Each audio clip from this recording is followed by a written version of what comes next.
misaotranao manaraka hatrany ny fahita lavitra MBS amin'izao alina izao tonga soa ato anatin'ny fotoanany fampahalalam-baovao miaraba tomboky lasy sy tomboky vavy ary manasanao mpananjanana araky ny vaovao hatramin'ny farany hanomboantsika ny vaovao ary amin'ity androany ity dia ny tontolon'ny fampelezan-kevitra totosa soma tsara teny amin'ny kianjabe ny mamasina androany ny faradoboka ny fampelezan-kevitra izay niarahana tamin'ny kandida marika Ravalomanana larana fahadimy amby roapolo feno hipika ny kianja zay no azo ilazana azy andeharo arahantsika avetrany ato anatin'ity sary manaraka ity ny lateniny sy ny zavantranga teny an-toerana tena fala hoe satria hitako amizao ny fitiavanareo ary eritrereto zao koa ny fitiavako anareo tsy hoameratsika atsika Madagasikara misaotra an'Andriamanitra hoe aminareo teo ary misaotra anareo koa tonga maro be toy izao misaotra an'Andriamanitra tsika fa na niolana ara tsy ho avy androany fa da matahotra dia misaotra enonareo ty fa tiako vakina ambereo tsara ho fantanareo tsara fidada tsy mandainga izany ary tsy milaza zavatra tsy misy zany dia zao ary nanao fanambarana ny sinady na ny syndicat ny administrateur civil dia nanao fanambarana izy dia nilaza nandefa an'ity taratasy ty nakaty amiko hoe présidenty fanambarana nataonay izay tena milaza le zavatra nyresahanao ireny fa marina ary tena marina hoe nohy tsara tiako henonareo tsara aloha ny izy mba tena ilazantsika hoe tsika tsy matahotra nilaza marina fanambarana ho fitsinjovana ny tombotsoan'ny daholo be ho fiarovana ny tany-tandalana sy ny sotoavina républicaine ho fitalovana ny asy ny safidim-bahoaka ary ny fisorohana ny mety hokorotana ateraka ny fifidianana ka mamotika indray ny tanindrazana iombolona ny sinady dia manao zao fanambarana manaraka izao mangahery indrindra ireo rafitra rehetra mandray anjara amin'ny fikarakarana ny fifidianana izay filohan'ny republika Madagasikara mba hanoya ny fijoroana amin'ny fangararana sy amin'ny fahamarinana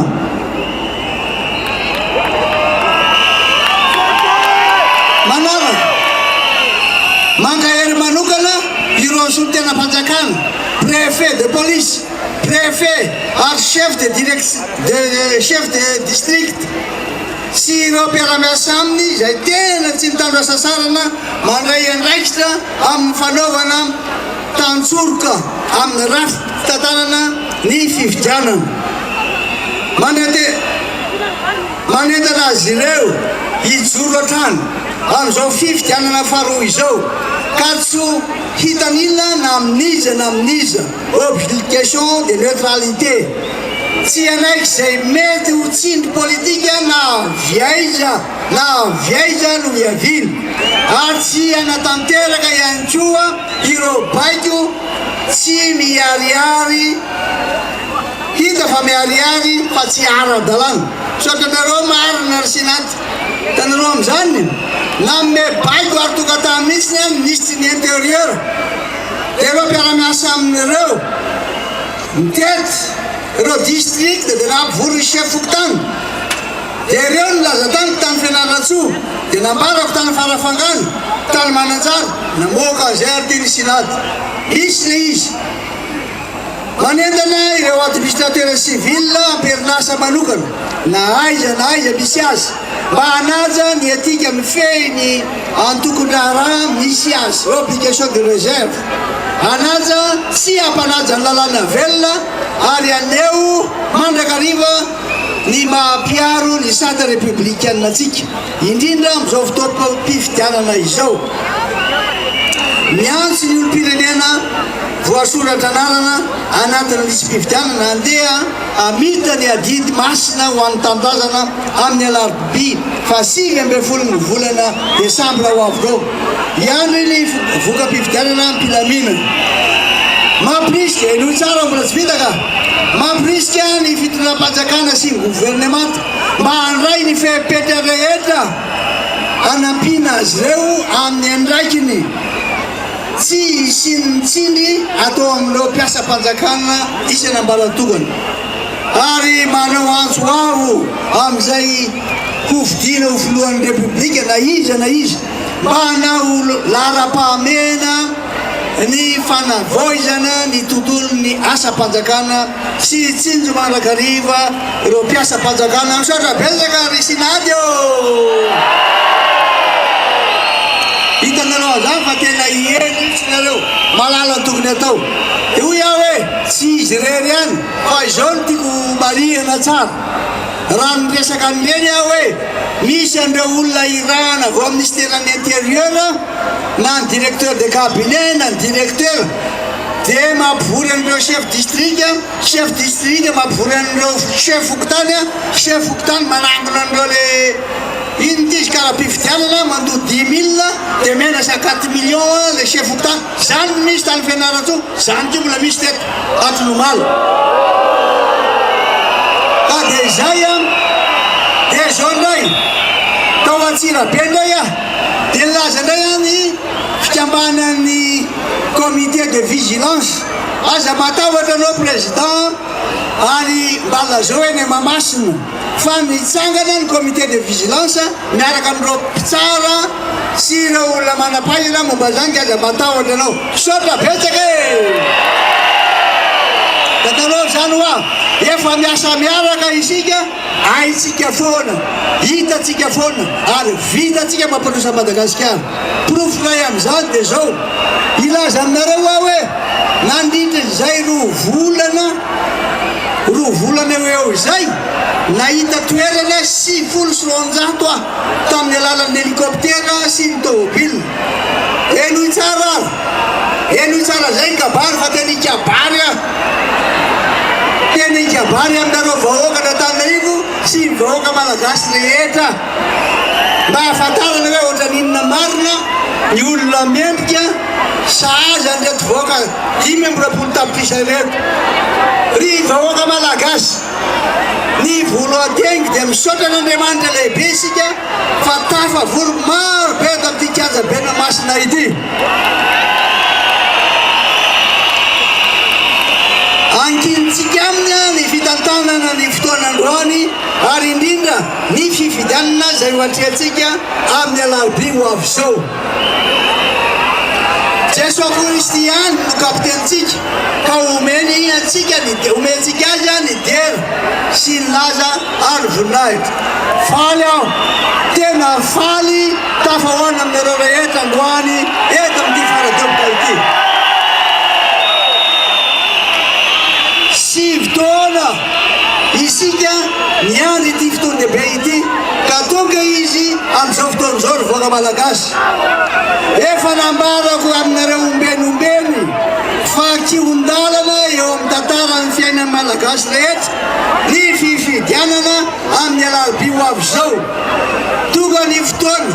ko manangy anareo rehetra aho tsy ankanavaka hifidy ny mpanangana dia Marc Ravalomanina laharana vo 520 ianareo mpanao politika rehetra ianareo candidat zay nifaninana tamiko tamin'ny fiodinana voalohany kanefa de miaraka miasamiko amin'izao fiodinana farizao sotra betsaka fa tsapako ny fitiavan-tanindrazana asehonareo ary vavolombelona zany ny vahoaka malagasy ianareo mpanao politika rehetra zay tsy tafaraka tamiko ihany ko tamin'ny fiodinana voalohany de tonga manatevina amin'izao fotoana zao manolotra fisaorana fiainanareo rehetra aho amin'ny fiaraha-miasa sy ny fanohanana taonareo mirary ko aho ramirary mba hitondra vokatsoa ho amin'ny firenetsika izao fiaraha-mientatsika mianakavy izao tsy adio koa ianareo mpikarakara sy mpandray andraikitra tsy ho votan'izy eto manerana nozy ary ny vahoaka malagasy tsy akanafaka tonga nanotrona sy nandray andraikitra misaotra anareo aho ianareo mpitandro ny filaminana ianareo nanao sécurité ny tena ndrasako aminareo dia ny ho tonga marobe amin'ny alarobia fa 7 volana ho avy zao ka hifidy ahy marika ravalimanana laharana 5 araka ny hitatsika dia nangoropotsy tanteraka ny teny amikanja be ny Mahamasina io maraina io nandritran'izay faradoboka izay nisy tamin'ireo olona mihitsy aza niomana andro maromaro mandra-pahatonga n'ity faradoboka ity anohana tsy misy fepetra tsy misy tambony fa fitsinjovana ny hoavin'ny Madagasikara no iombonana ka tonga maro anotrina ny kandida larana 520 Jessica Miray sy Manora Andremalala. Nangoropotsy ipoka maraina ny kianjaben'ny Mahamasina androany. Toy izao ny fibosesiky ny olona anotrona ny kandida Marika Ravalomanana. Nisy tamin'ireo olona ireo aza no niomana andro maromaro mihitsy andeha tamin'ity faradoboka ity ka niala vao maraina tany an-trano sy niomana tamin'ny sakafo mihitsy mba ahazo toerana tsara. Fito dia efa tonga tetika izay telo mianaka. Tondra sakafo eo ambany io mihitsy sakafo neto. Entana kely ny dadako satria efa ela ny tediavanay azy amin'ny fahoriana eny aminay eny dia tena mijaly ny vahoaka tsy mihinan-kanina intsony tapa-kibo no hohanina dia efa niomana tompoko ny tamin'ny androany ary tamin'ny valo sasany izay dia efa tonga teto ny anton'ilay tonga lobe dia fifaliana ary efa tsy androna izy ny atongavan'ny 15 décembre amin'ny hoe anaovana fanentanana ho an'ny dada amin'ny 19 décembre. Ny finoanan'Andriamanitra fa Andriamanitra nanolotra ny dada hitondra ny Madagasikara efa hatramin'ny voalohany ary efa fantatry dada hatramin'ny voalohany fa misy azo ala alandrivotra nefa dada skivy mihitsy dada tena fitiavana ary tsy misy tambiny no nahatongavan'ireto olona marobe eto Mahamasina ireto. Miray fo tanteraka amin'ny kandida Marika Ravalomanana amin'izao akatoky ny fifidianana izao ary mahatsapa fa ny kandida Marika Ravalomanana irery ihany no any hanavitra ny firenena. Mampahery ny dada ary mivavaka ho an'ny dada amin'ny falany dada mivavaka ho azy nany izy. Dia mirary soa ny dada zany mba hery foana ary tsika izay mpanohana ny dada mila mitondra mbavaka azy mba ahafahany mandresy amin'izao fifidianana izao ary mirary soa ihany koa ireo mpanohana rehetra ny dada mba hifidy fa tsy ho isan'ny olona fotsiny mandray anjara amin'izao propagande izao. Dada no rerian'ny malagasy ary tsisy olona afaka misolo ny dada afa-tsy dada Ravalomanana numero 25 amin'ny 19 décembre fidy ny dada tsara ny manamarika fa betsaka noho ny tamin'ny faradoboky ny fiodinana voalohany ny olona tonga teto Mahamasina tamin'ity faradoboka androany ity. Eo amin'izay vaovaony mandidina ny fifidianana izay hatrany nisy olona maromaro no karamaina anangona karapifidianana teny anivon'ny fokontany maro teto Andrenivohitra nandritra ny fiodinana voalohany tamin'ny fifidianana ho filohan'ny Repoblika. Nisy ny firaisana tsokombakomba tamin'ny lehiben'ny fokontany sasansasany nandritra amin'izany fanaovana osika izany. Nijoro vavolombelona ireo olona izay nasaina nanao ity fanangonana karapifidianana ity raha isika ato anatin'ity sary fanadiadina ity ary ny makasika izay tsara ihany moa no manamarika fa dia tsy maintsy notakonana ny endrika ary novaina ihany koa ny feon'ireto olona ireto mba hiarovana azy ireo. Izay zany aloha dia mponina eto amin'ny fokontany eto Antananarivo renivohitra mponina Antananarivo renivohitra zay karapifidianana maro be reto zany dia reto zany no neto nananakaramananay tamin'ny premier tour izay nataon'ny kandida iray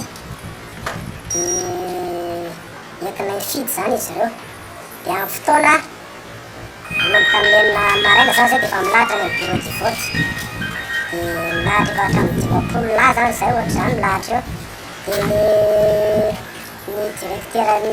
délégué sy ny anao moa zany efa maharaka an'ilay zavatra dia tonga dia mandeha fotsiny zay mifidy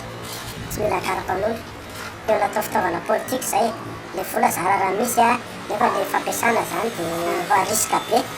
ka de zay mahatonga anay hoe leo zay zany ka aleo zany andeha amin'ny safidy sy malalaka sy tsy aneo amin'izay ny vahoaka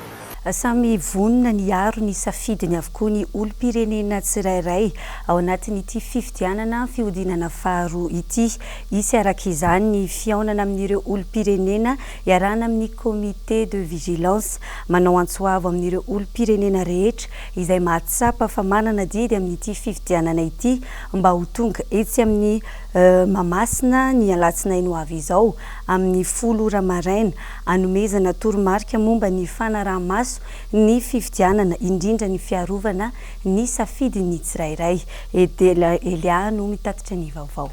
Ny comité de vigilance dia azo lazaina hoe vondrona natsagnana ao anatin'ny izao fifidianana zao mba hiaro ny fahamarinana satria ny olom-pirenena dia manana andraikitra tsy ny mifidy ihany fa niaro koa ny safidiny dia nanangana an'io isika toa isika satria tsy zahay irery manangana azy akory raha zay président Ravalomanana teo Mahamasina moa tamin'ny faradoboka teo dia io zany natao hiasa mialoha aoriana ary eo ampanaovana ny fifidianana amin'ny alatsinainy ho avy zao tsy hanazavana tsipriana zay fa manao antso zay amin'ny alatsinainy ho avy zao ny olom-pirenena feno taona ho avy eo amin'ny tribunal central eo Mahamasina amin'ny 10 ora sy sasany no iaonantsika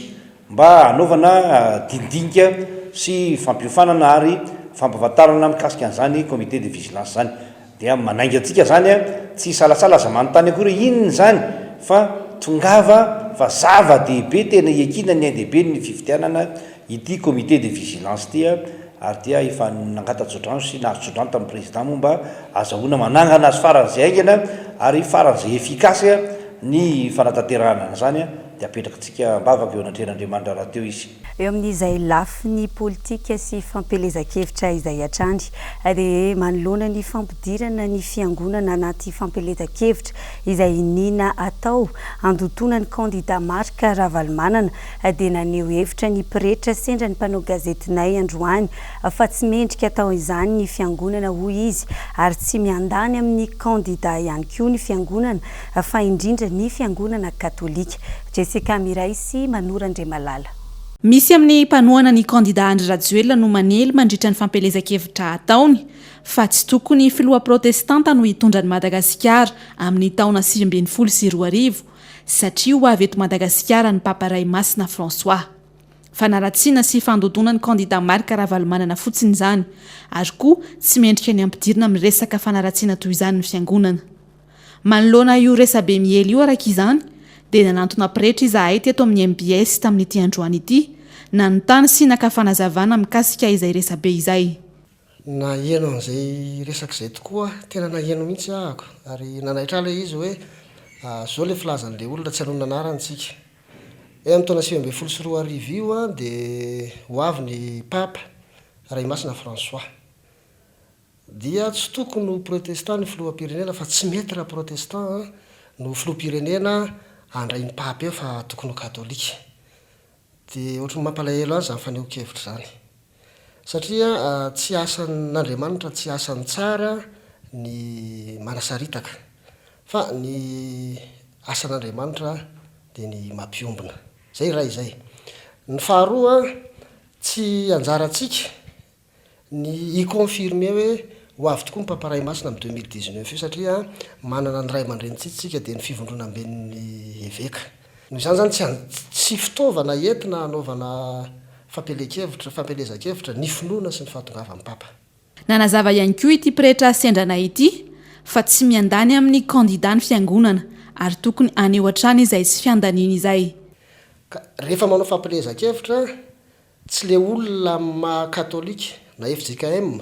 na anglikana na loteranina azy no atsoa ifidy fa le olom-pirenena amin'ny maha olom-pirenena anazy. Zay no atsoana ifidy ary zay no mampalahelo anahy hoe maninona no tsy enonina teny ny eveka ray aman-drenitsika. Ny fiangonana dia manosika ary miantso ny zanany andeha nefa ny adidiny fa tsy anjara ny fiangonana nao vina ny ampiasa loko hoe ity fidinao na ity fidinao. Mazava raka izany ity fanazavan'androany ity fa tsy tokony anaratsinana entina andontona kandida ny fiangonana.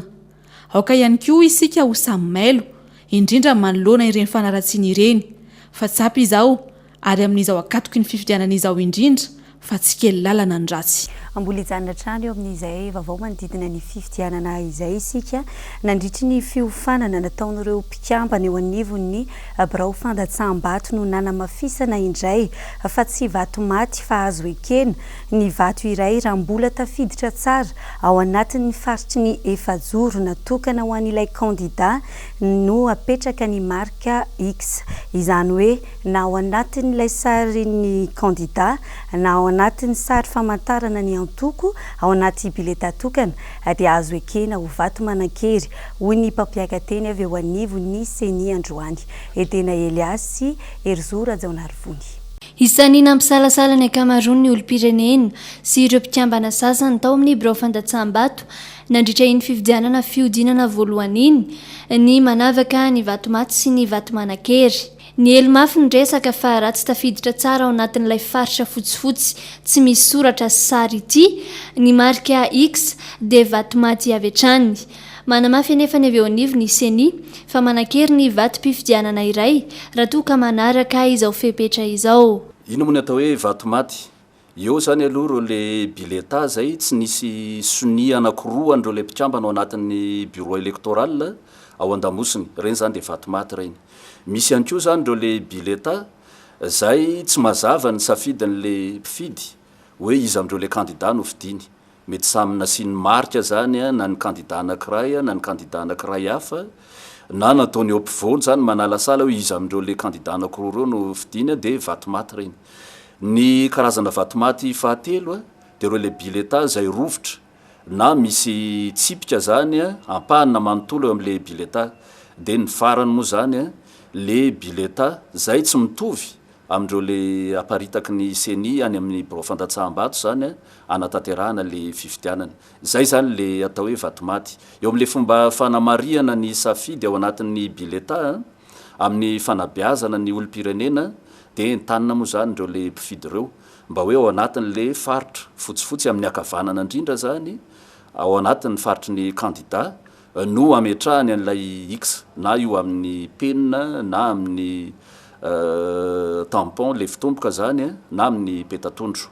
Fa rehefa tonga kosa zany le fotoana zay anisantsika ny vato ny arivan'ny fifidianana na ataontsika hoe tsy tao anatin'le faritra fotsifotsy fa ao anatin'ny faritra ny kandida mety eo amin'le sarin'le kandida zany no nasian'le marika na eo amin'le emblème famantarana ny kandida na eo amin'ny laharany kandida dia vato manan-kery zany reny rehefa le anisa le vato sika. Ny tanany larana faefatra ny vato maty tamin'ireo kandida 430 ny faninana tamin'ny fifidianana fiodinana voalohany noho ny tsy famfantarana sy ny tsy fampin'ny hita no antony mahatonga izany raha ny fanadihadiana ireo mpanara-maso ny fifidianana. Efa no mafisina kosa ny fiofanana ny mena ireo mpikambana eo anivon'ny birao fandatsaham-bato mba ahafahan'izy ireo mampita ny tsara ho fantatra rehetra momba ny fizotry ny fifidianana any amin'ny olom-pirenena tsirairay. Fa miandrandra famatorana avy amin'ny kandida tsirairay ny olom-pirenena mandritra ny ady hevitra rahampitso ny fandaranasa sy ny tena votoatin'ny lohahevitra no tokony ampafantarina ny vahoaka malagasy fa tsy variana manaratsy sy mamorona lainga anamarina tena fotsiny hoy ireo olom-pirenena Sendranay Androany. Tsy azo ny kandida atao intsony ny mampiasa fitaovana na tahirikevitra fa tanapolo no entina maneho hevitra saingy manana zo angataka amin'ny Seny taratasy fotsy sy penina raha toa ka ilaina izany. Io ny tapaka nandritra ny dinika nataon'ny Seny sy ny avy eo anivon'ny ORTM ary ny fiarahamonim-pirenena ny alakamisy lasa teo. Edena Eliasy Erzora Jaonarivony atrano mitatitra ny vaovao. Mazava ny zavatra andrasany vahoaka malagasy ao anatin'ny ady hevitra faharoa ifanatrehan'ireo kandida roa tonta rahampitso alahady 9 Desambra. Mahatepa mazava tsara tsy mila kabinety tsy mila ninina fa ny ao ampony avao. Zavatra mangatana an'le débat rapide zany dia maka ampiakarina ambonimbony le niveau an'le débat fa tsy atao rehefa mitamy be sy hoe anona fa zay fanontaniana mpanao gazety zany tokony valina fa tsy hoe le anankiray foana ny atakena dia mba mianara-damina. Ny andrasanay amin'ny débat rapide dia mba samy mba aneo tokoa fa tena samy vonona zany hoe ho filoham-pirenena zany manana toetra mendrika maha filoham-pirenena dia rehefa anontaniana fanontaniana dia mamaly tsara mazava tsara mivatana tsara fa tsy miolakolana na tsy malala fomba fa vatanina tsara izay tiana ho ambara. Ny andrasana amin'ilay débat rapide zany dia mba tena hoe isin'le fekevitra hoe tena fitiava-tanindrazana fampandrosoana tanindrazana fijerevana le fahantrana lalina eto fa tsy le tena le fifamelezana intsony tsy zantsony zao. Ny tena ndrasako amin'le débat rapide zany dia zao hoe tena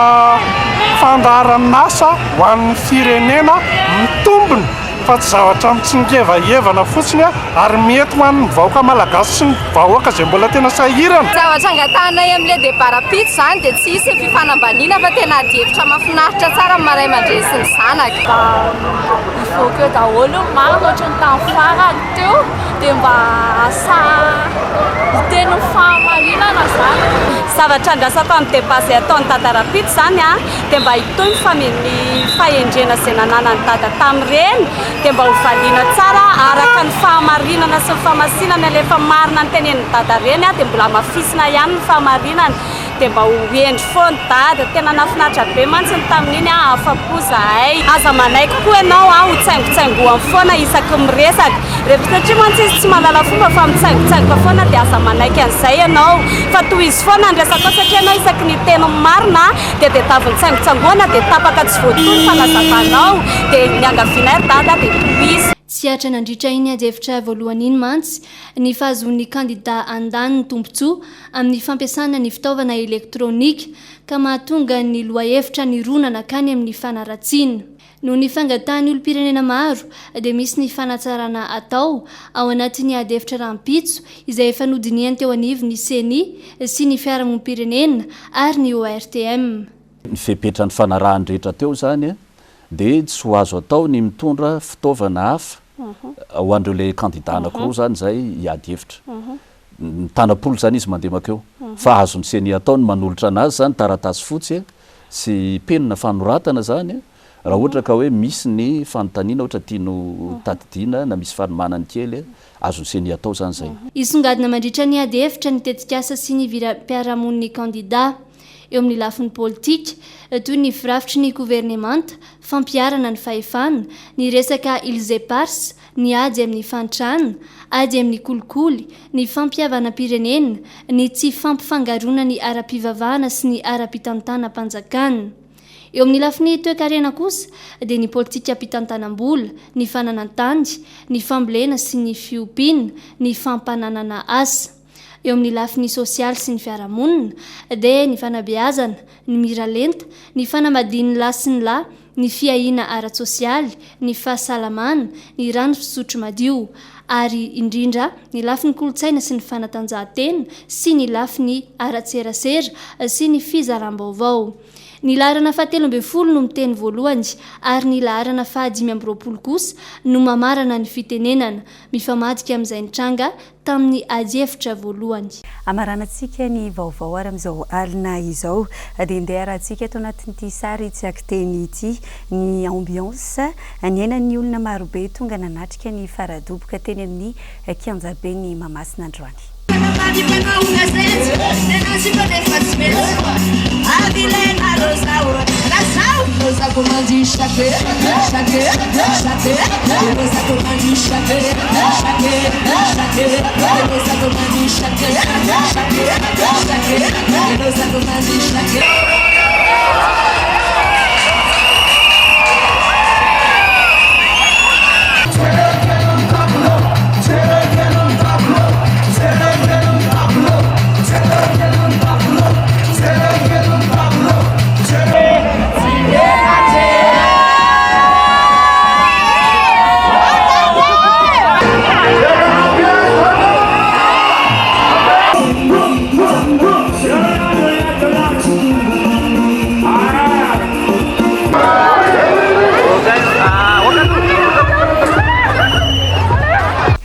dia tapitra ny vaovao amin'izao alina izao ankasitrahana tompoko lasy tompoko vavy ny fanaranao izany hatramin'ny farany dia mirary farany herinandro mahafinaritra ho antsika rehetra mionetondray tsika amin'ny alatsinainy velomary tompoko